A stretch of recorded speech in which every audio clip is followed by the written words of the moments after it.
ಸಂಜಯ್, ದೇವಸ್ಥಾನದಿಂದ ತನಗೆ ಕಿರಿಕಿರಿ ಆಗ್ತಾ ಇದೆ ಅಂತ ಹೇಳಿ ವ್ಯಕ್ತಿಯೊಬ್ಬ ಆರೋಪ ಮಾಡಿದ್ದಾರೆ.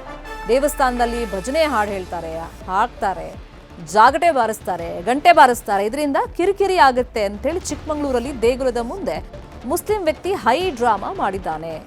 ಹಳೆ ಉಪ್ಪಳ್ಳಿಯ ಈಶ್ವರ ದೇವಾಲಯದ ಮುಂದೆ ಘಟನೆಯಾಗಿದೆ. ದೇವಾಲಯದ ಸಮೀಪದಲ್ಲೇ ಫಾರೂಕ್ ಅನ್ನೋ ವ್ಯಕ್ತಿ ವಾಸ ಮಾಡ್ಕೊಂಡಿದ್ದಾರೆ. ಜೋರಾಗಿ ಧ್ವನಿವರ್ಧಕ ಬಳಸಬೇಡಿ ಅಂತ ಹೇಳಿ ಈತ ದೇವಸ್ಥಾನದ ಮುಂದೆ ಬಂದು ಗಲಾಟೆ ಮಾಡಿದ್ದಾನೆ. ನಾವು ಧ್ವನಿವರ್ಧಕವನ್ನ ನಿಧಾನವಾಗಿ ಬಳಸ್ತೀವಿ ಅಂತೇಳಿ ಅರ್ಚಕ ಜಗದೀಶ್ ಹೇಳಿದ್ದಾರೆ. 112ಗೆ ಕರೆ ಮಾಡಿ ದೂರನ್ನ ಕೊಟ್ಟಿದ್ದಾರೆ. ಫಾರೂಕ್, ದೇವಾಲಯದಿಂದ ಬರುವಂತಹ ಶಬ್ದದಿಂದ ಕಿರಿಕಿರಿ ಆಗ್ತಾ ಇದೆ ಪ್ರತಿದಿನಾನು ಅಂತೇಳಿ ದೂರನ್ನ ಕೊಟ್ಟಿದ್ದಾರೆ. ಸಂಪೂರ್ಣ ಧ್ವನಿವರ್ಧಕ ಬಂದ್ ಮಾಡಿಸಿ ಅಂತೇಳಿ ಈಗ ಪಟ್ಟನ್ನ ಈ ಫಾರೂಕ್ ಹಿಡಿದಿದ್ದಾನೆ. ಇದು ಯಾವ ಸ್ವರೂಪ ಪಡ್ಕೊಳ್ಳುತ್ತೆ? ಯಾಕಂದ್ರೆ ಚಿಕ್ಕಮಗಳೂರು, ಶಿವಮೊಗ್ಗ, ಮಂಗಳೂರು ಈ ಭಾಗ ಎಲ್ಲ ಈ ವಿಷಯವಾಗಿ ಸ್ವಲ್ಪ ಸೂಕ್ಷ್ಮ ಪ್ರದೇಶವಾಗಿದೆ. ಈಗ ದೇವಸ್ಥಾನದ ಭಜನೆಯಿಂದ, ಗಂಟೆಯಿಂದ, ಧ್ವನಿವರ್ಧಕದಿಂದ ಎಲ್ಲ ಕಿರಿಕಿರಿ ಆಗ್ತಾ ಇದೆ ಅಂತೇಳಿ ಫಾರೂಕ್ ಆರೋಪ ಮಾಡಿ ದೇವಸ್ಥಾನದ ಮುಂದೆನೆ ಹೈ ಡ್ರಾಮಾ ಕ್ರಿಯೇಟ್ ಮಾಡಿದ್ದಾನೆ. ಜೊತೆಗೆ ಪೊಲೀಸರಿಗೂ ಕೂಡ ಈ ಬಗ್ಗೆ ಆತ ದೂರನ್ನ ಕೊಟ್ಟಿರೋದ್ರಿಂದ ಸೊ ಇದು ಯಾವ್ಯಾವ ಸ್ವರೂಪ ಪಡ್ಕೊಳ್ಳುತ್ತೆ ಮುಂದೆ ನೋಡ್ಬೇಕು.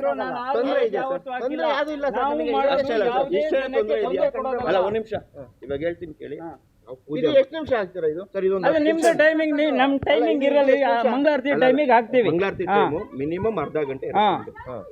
7 ಗಂಟೆಗೆ ಹೇಳಲ್ಲ. ಬಿಡಿ ಹೇಳಲ್ಲ. ಹೇಳದೆ ಅರ್ಧ ಗಂಟೆ ಮಂಗಳಾರತಿ. ಓಕೆನಾ?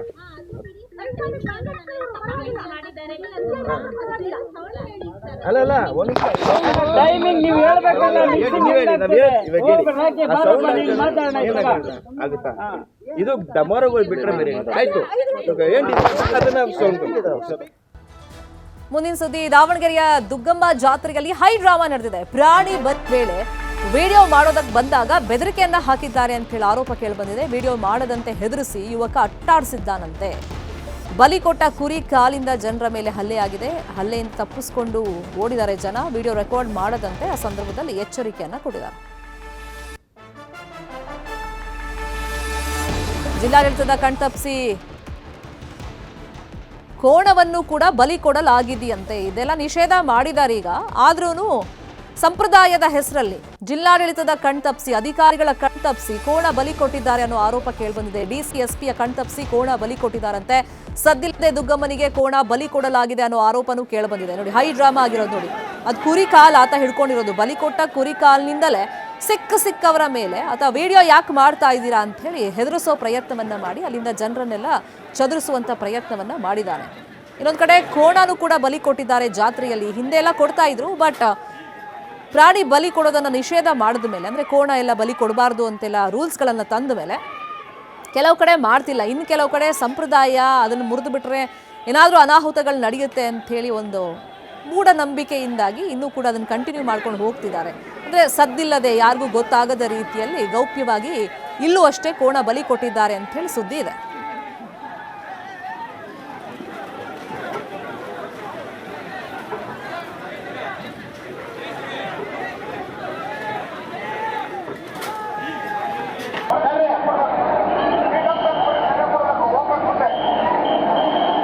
ಇದೇ ವಿಚಾರವಾಗಿ ಇನ್ನಷ್ಟು ಡೀಟೇಲ್ ಆಗಿ ಇನ್ಫಾರ್ಮೇಶನ್ ಕೊಡ್ತಾ ಹೋಗೋದಕ್ಕೆ ಫೋನ್ ಸಂಪರ್ಕದಲ್ಲಿ ಕನೆಕ್ಟ್ ಆಗಿದ್ದಾರೆ ನಮ್ಮ ರಿಪೋರ್ಟರ್ ಸಂಜಯ್. ದಾವಣಗೆರೆ ಭಾಗದಲ್ಲಿ ಅತಿ ದೊಡ್ಡ ಜಾತ್ರೆ ಇದು ದುಗ್ಗಮ್ಮ ಜಾತ್ರೆ. ಇಲ್ಲಿ ಹಿಂದೆ ಕದ್ದು ಮುಚ್ಚಿ ಪ್ರಾಣಿ ಬಲಿ ಕೊಡ್ತಾ ಇದ್ದಾರೆ, ಅದರಲ್ಲೂ ಕೋಣ ಬಲಿ ಕೊಡ್ತಿದ್ದಾರೆ ಅಂತ ಗುಸುಗುಸು ಇತ್ತು. ಬಟ್ ಈ ಸತಿ ಏನಾಯ್ತು? ಈ ಹೈಡ್ರಾಮಾ ಕ್ರಿಯೇಟ್ ಆಗಕ್ಕೆ ಕಾರಣ ಏನು? ಮತ್ತೆ ಈ ಹಲ್ಲೆ ಮಾಡ್ತಾ ಇದನ್ನಲ್ಲ ಕುರಿ ಕಾಲ್ ಹಿಡ್ಕೊಂಡು, ಈತ ಯಾರು? ಶರ್ಮಿತಾ, ಏನು ನಿನ್ನೆಯಿಂದ ಅಧಿಕೃತವಾಗಿ ದಾವಣಗೆರೆಯ ದುಗ್ಗಮ್ಮ ದೇವಿ ಜಾತ್ರೆಗೆ ಚಾಲನೆ ಸಿಕ್ಕಿದೆ. ಏನು ಇಂದು ಬೆಳಗಿನ ಜಾವ 2:30 ಸುಮಾರಿಗೆ ಏನು ಕೋಣವನ್ನ ದಾವಣಗೆರೆಯ ದುಗ್ಗಮ್ಮನ ದೇವಸ್ಥಾನ ಬಳಿಯಿಂದ ಸ್ವಲ್ಪ ದೂರದ ಅಂತರದಲ್ಲಿ ಒಂದು ಕೋಣವನ್ನು ಬಲಿ ಕೊಟ್ಟಂತ ಸಂದರ್ಭದಲ್ಲಿ ಅಲ್ಲಿ ಏನು ಜಿಲ್ಲಾಧಿಕಾರಿಗಳಾಗಿರ್ಬೋದು, SP ಅವರಾಗಿರ್ಬೋದು, ಮಧ್ಯರಾತ್ರಿ 2 ಗಂಟೆವರೆಗೂ ಅವರು ಕೂಡ ರೌಂಡ್ಸ್ ಹಾಕಿದ್ದಾರೆ. ಆ ಗುಡಿ ಸುತ್ತಮುತ್ತ ಎಲ್ಲವೂ ಕೂಡ ಹಾಕಿದ್ರು ಕೂಡ ಅವರ ಕಣ್ ತಪ್ಪಿಸಿ ಒಂದು ಕೋಣವನ್ನ ಬಲಿ ಕೊಟ್ಟಂತ ಸಂದರ್ಭದಲ್ಲಿ ಅಲ್ಲಿ ಕೆಲ ಯುವಕರು ಏನು ಮೊಬೈಲ್ನಲ್ಲಿ ದೃಶ್ಯಾವಳಿಗಳನ್ನ ಚಿತ್ರೀಕರಣ ಮಾಡ್ತಿದ್ರು. ಅಂತಹ ವೇಳೆ ಏನು ಆ ಕೋಣದ ಕಾಲನ್ನ ತಗೊಂಡು ಸಿಕ್ಕವರ ಮೇಲೆ ಓರ್ವ ಯುವಕ ಏನು ಹಲ್ಲೆಯನ್ನ ಮಾಡಿದನ ತಪ್ಪಿಸ್ಕೊಳ್ಳಿಕ್ಕೆ ಆ ಕಡೆ ಈ ಕಡೆ ಚಿದ್ರಾಗಿ ಹೋಗಿರುವಂತದ್ದು. ಆತ ಹಿಡ್ಕೊಂಡಿರೋದು ಬಲಿ ಕೊಟ್ಟಿರೋ ಕುರಿ ಕಾಲ ಅಥವಾ ಕೋಣದ್ದೇ ಕಾಲ? ಏನು ದೇವರಿಗೆ ಏನು ಬಲಿ ಕೊಟ್ಟಿದ್ದಾರೆ ಕೋಣವನ್ನ, ಅದರ ಕೋಣದ ಕಾಲನ್ನೇ ಕಟ್ ಮಾಡಿ ಹಿಡ್ಕೊಂಡಿರುವಂತದ್ದು ಶರ್ಮಿತಾ. ಯಾಕಂದ್ರೆ ಈಗ ನಾವು SP ಅವರು ಮತ್ತೆ ಮಾತಾಡಿದಂತ ಸಂದರ್ಭದಲ್ಲಿ ಅವರು ಹೇಳುವಂತದ್ದು ಆತ ಯಾರು ಏನು ಅನ್ನೋದ್ರ ಬಗ್ಗೆ ಇನ್ನೂ ಮಾಹಿತಿ ಸಿಕ್ಕಿಲ್ಲ. ಆತನ ಹುಡುಕಾಟಕ್ಕೆ ನಾವು ಕೂಡ ಒಂದು ತಂಡವನ್ನ ಬಿಟ್ಟಿದೀವಿ ಅನ್ನೋ ಮಾತನ್ನ ಸದ್ಯಕ್ಕೆ SP ಅವರು ತಿಳಿಸಿರುವಂತದ್ದು. ಸದ್ಯ ಈತ ಯಾಕೆ ಈ ರೀತಿ ಮಾಡಿದ ಏನು ಅನ್ನೋದು ಆತ ಸಿಕ್ಕ ಬಳಿಕ ಗೊತ್ತಾಗ್ಬಿಡಿ. ಅಲ್ಲಿ ಇರತಕ್ಕಂತ ಸ್ಥಳೀಯರು ಹೇಳ್ತಿರುವಂತದ್ದು, ಅಲ್ಲಿ ಮೊಬೈಲ್ ನಲ್ಲಿ ದೃಶ್ಯಾವಳಿಗಳನ್ನ ಚಿತ್ರೀಕರಣ ಮಾಡ್ತಿದ್ರು. ಆ ಸಂದರ್ಭದಲ್ಲಿ ಅವರೆಲ್ಲ ಅವರೆಲ್ಲ ಜನಗಳು ಚೆದರಿ ಹೋದಂತ ಸಂದರ್ಭದಲ್ಲಿ ಆ ಕೋಣವನ್ನ ತೆಗೆದುಕೊಂಡು ಹೋಗ್ಲಿಕ್ಕೆ ಅನುಕೂಲ ಆಗುತ್ತೆ ಅನ್ನೋ ಒಂದು ದೃಷ್ಟಿಯಿಂದ ಈ ರೀತಿ ಮಾಡಿದ್ದಾರೆ ಅಂತ ಹೇಳಿ ಈಗ ಸದ್ಯಕ್ಕೆ ಮಾಹಿತಿ ತಿಳಿದು ಬಂದಿರುವಂತದ್ದು ಶರ್ಮಿತಾ. ಫೈನ್.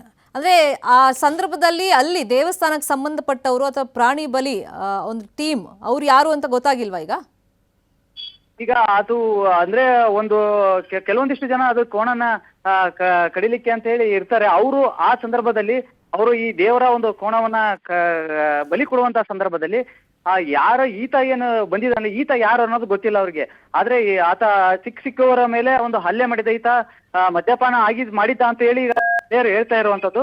ಸದ್ಯಕ್ಕೆ ಇದು ಈಗ ಪೊಲೀಸರು ತನಿಖೆ ನಡೆಸಿ ಇದು ಯಾಕೆ ಈ ರೀತಿ ಮಾಡಿದೆ ಅನ್ನೋದು ಪೊಲೀಸರ ತನಿಖೆ ನಂತರ ಹೊರ ಬೀಳಿದೆ ಶರ್ಮಿತಾ. ಫಾಲೋ ಅಪ್ ಮಾಡೋ ಸುದ್ದಿ. Thank you.